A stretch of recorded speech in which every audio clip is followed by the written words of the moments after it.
Le point de riz donne une matière assez épaisse et ferme avec une surface granuleuse au relief en diagonale. Il est beaucoup plus facile à tricoter qu'il n'y paraît, chaque rang alternant une maille en droit et une maille en vert. Ce point très régulier est réversible et reste bien plat.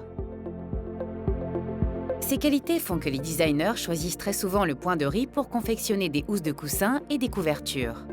On l'associe souvent au jersey pour faire des bordures sur les tricots d'enfants ou pour former des motifs géométriques, comme vous le découvrirez dans les carrés de votre plaid.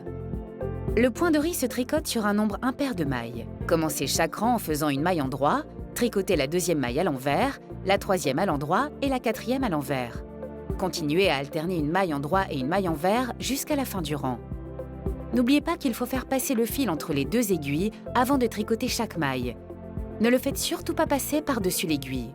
Retournez l'ouvrage et recommencez exactement la même chose en commençant le rang suivant par une maille en droit.